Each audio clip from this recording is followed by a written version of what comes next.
to Black and Blue, the State of Law Enforcement. This is a special report in the wake of George Floyd's death. I'm your host, Jessica Kwong. It's been a challenging few weeks in America after Minneapolis police officer Derek Chauvin knelt on the neck of a Black man, George Floyd, and he died later that night. It sparked many Black Lives Matter protests and calls to defund or disband police departments across our nation. Today we're back with 4 former New York City police officers. They all served on the force for about 2 decades, and I'm honored to have them back for another segment of this show. We have Cleveland Bannister, who served as a police officer and taught in the police academy. Clifton Hollingsworth, he served as a 2nd grade detective, and he also worked as a director of public safety at Monroe College. Also, Jarvis, he worked as a detective and also served as director of public safety at Monroe College. And finally, Raymond Benitez, who served as a sergeant. Thank you all for coming back and joining me on this show. It's great to have you. Thank you for having us. Great. Thank you. It's been a few weeks, like I said, since George Floyd's death, and I wanted you to talk a little bit about whether this has had a psychological or emotional effect on you. It's made a lot of people sick to their stomach, and I just wanted to know if you can share some of your personal feelings about this, and if they've improved at all in the few weeks that's passed, or it's just become the same or worse. Well, I'm pretty much the same because we've seen this before. We've lived through situations like this before. I think the one variant in this is that this is a worldwide situation where people are protesting all over the world because of this situation. As far as what happened, it didn't surprise me. Emotionally, I didn't have an emotional outcry to it. I had a angry outcry to it. The killing that emotionally really had an effect on me is Philando Castile. That had an emotional, really bad, situation as far as I'm concerned. Why was it closer to your heart? Were you, was it, Well, Castile had his girlfriend next to him and their daughter in the back seat. Mm-hmm. And he told the police officer, I'm armed, I have a carry permit. And you don't, if you're going to hurt somebody, that's not what you're going to tell them, And the guy way overreacted. And he killed a man, shot him 7 times. I'm surprised that he didn't kill the girl and the little girl and the woman sitting next to him with how he was firing. And if you saw the whole clip, his partner had to run out of the way because he didn't know what he was firing at. Oh my God. Yeah, his partner was on the other side of the car. A lot of people didn't see that he had a partner on the other side of the car during that car stop. And he saw that and he ran out of the way because he was like, what the hell is this guy shooting at? But that affected me badly. And the fact that his girlfriend was filming the whole thing, and that affected me really badly. This situation, it was more of a intent. It wasn't somebody that was afraid. It was somebody that murdered someone, and you could see that he meant to do that. He shifted his weight. He was smirking at people when they were telling him the guy, he couldn't breathe. And the guy told him, I'm dying. Yeah, he said, I can't breathe, I'm dying, would you please stop? I've never heard that before. Somebody say, I'm dying. Would you get off of my neck, basically? It didn't seem to faze him at all. He just... Yeah. So I was angry. I was angry as a Black man. I wasn't thinking about police officers at that point. I was angry as a Black man. Human being, yeah. Yes. Look, we've been through a lot. But here's what really is the problem. It's the next generation and the next generation who is being psychologically damaged by what they see. It hurt me to my heart to see a man, no matter what color he might have been, but to see a man beg for his life to the point he's 46 years old. He's calling for his mother who had died 2 years ago. Mommy, help. He's asking for help. He's begging this man, and the people around him who are civilians are begging for him to get up. Come on, just let the man up. He said he can't breathe. This was a modern day lynching, televised for everyone. I consulted with a 10-year-old, who all he wanted to be before seeing this incident is to be a police officer. 10-year-old black boy who's now living in New Jersey. I talked to him last night, and he was talking hate for the police, hate. Oh my God. And I tried to tell him that that's not something that you should have. And I was telling his mother, you're robbing him of his youth. You have to talk love. You have to talk peace. Because if the police department have that same hatred for us, that the community is now forming for them, it's a powder keg. It's a powder keg. We have to come together in peace and love and find solutions for the systemic racism that lives in this world. Not only in New York City, not only in the southern states, in this world. The systemic racism has been here for years.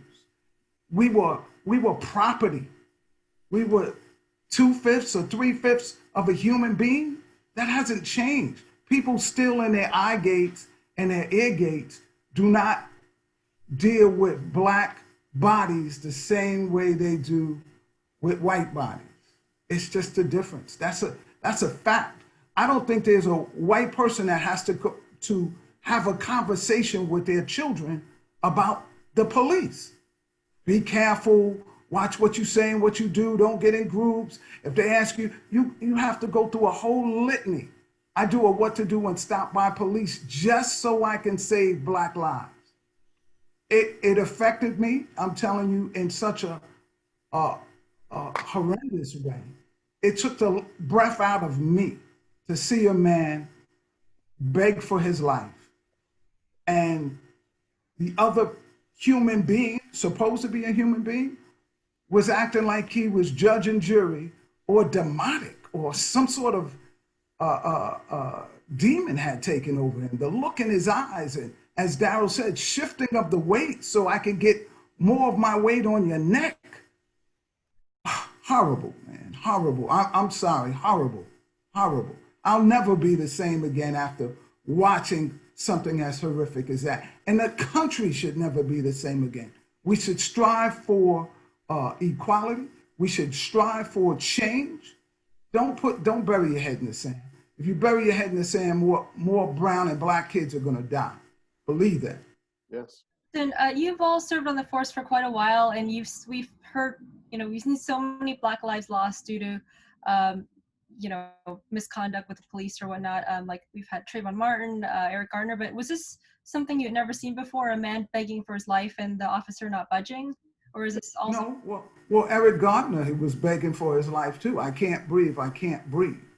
But there were a number of people on him. So they gave the position that the chokehold wasn't what killed him. He had some underlying health issues. Regardless, if a person is begging and telling you can't breathe, you have a responsibility as an officer to switch your strategy. It should not be just one strategy. Okay, you got him subdued. Okay, let's move into something different. But to lean on his neck for 8 minutes and 46 seconds for no other reason other than you can, and that's what you feel like doing? Horrible. I believe his bodily fluids, and I don't know if anybody else checked this, I think his bodily fluids at some point had run off, and they still didn't move. People were begging. 3 or 4 outsiders who were viewing this was begging. The thing I will tell you, if that 17-year-old female did not film this, there would be another spin to that story. Yep. And let me tell you, Jessica, he didn't die later on that evening. He dies at the scene. He was dead before they picked him up and put him in the ambulance. He was dead. All the life out of him was sucked out in front of us. He was pronounced later by a doctor. I know, I understand that. But he was dead right there in the scene. He was. Ray, do you have any thoughts on this? How did it affect you psychologically or emotionally? Oh, this affected me as badly as the other ones. Walter Scott was in South Carolina. I don't know if you remember that one, where he was actually shot as he was running away, and then where they planted a taser and saying, and I guess that guy, I don't, his name escapes me, but that bothered me. Philando, as lies with Darryl, Philando Castile bothered me as well. But this one was a real, it was like a perfect storm. Like everything that could go wrong went wrong obscenely. You had people who were charged with your safety, right? Mm-hmm. Who were ridiculously unaware. You had a police officer, like I said earlier, he was just psychopathic. He was in a place that I certainly couldn't understand. But what was also as horrifying was that you had 3 other officers that were there, and they chose to be deferential. They didn't recognize what was really happening. And they were deferring to this person's seniority, I guess. But they too were unaware. There were people that were screaming, as Cliff said, to get off of him. George Floyd, he says, "I can't breathe." He's calling out for his mother, and everybody was deaf.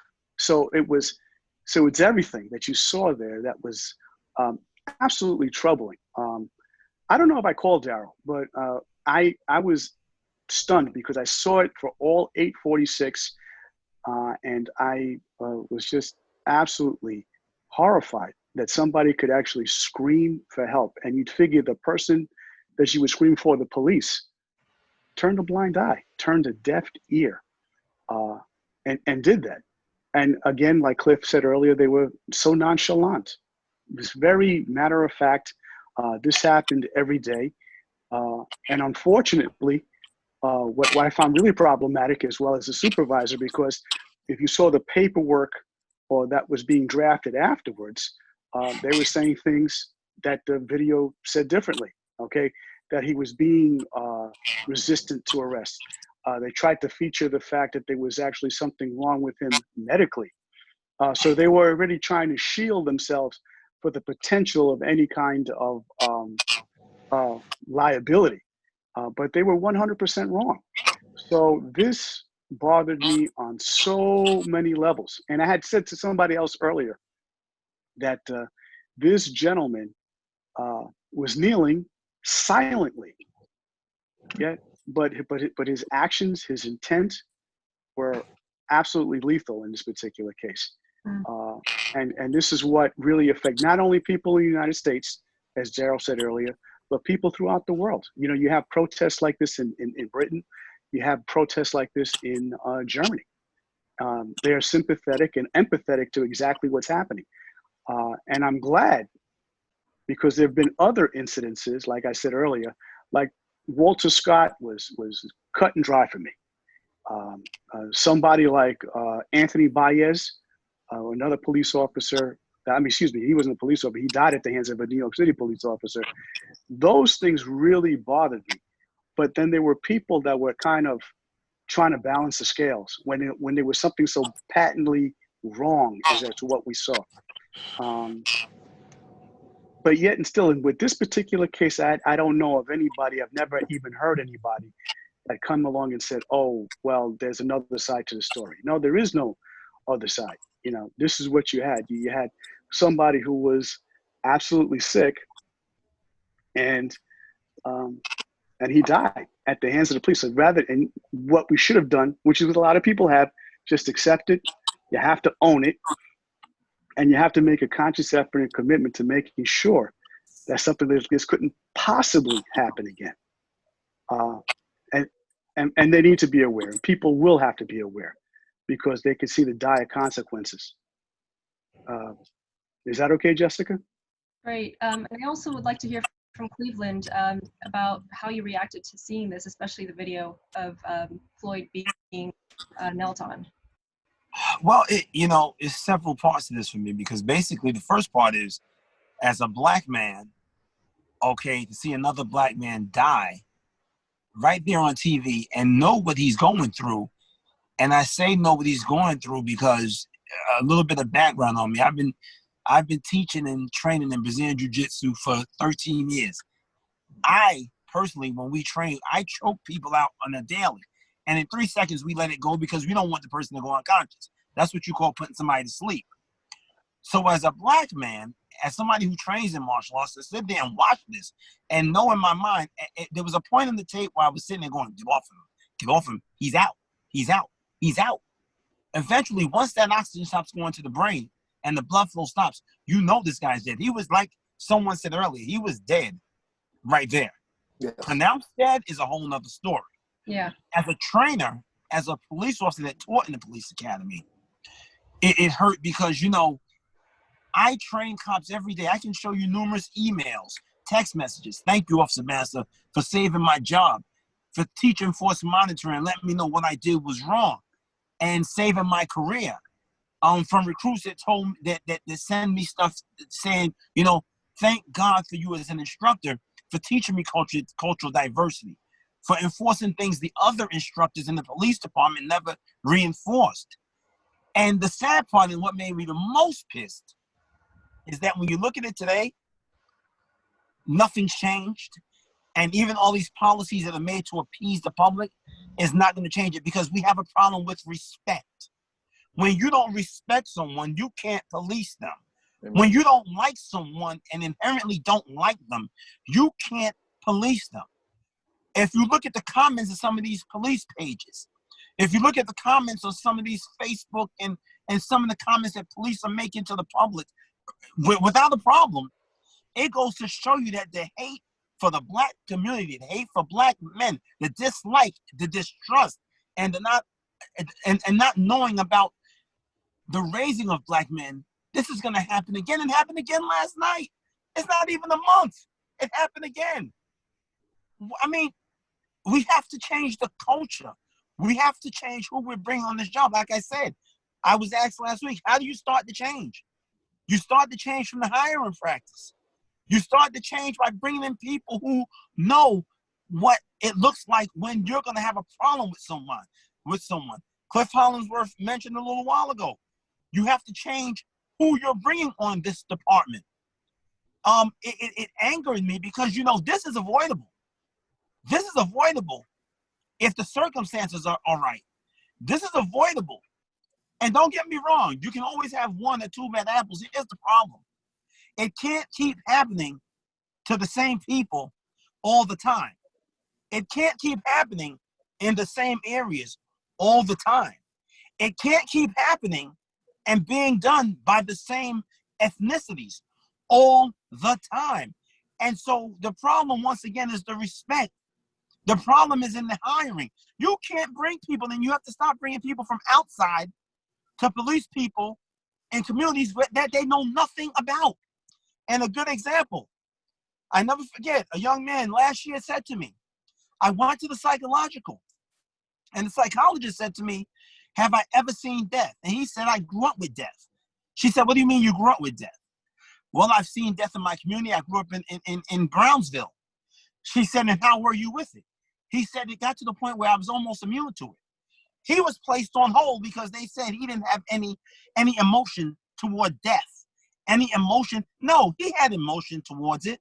But any black man, anybody who has grown up, and you've seen it all the time, you understand that, you know what, this is a part of life. And guess what? This is something I'm going to have to deal with.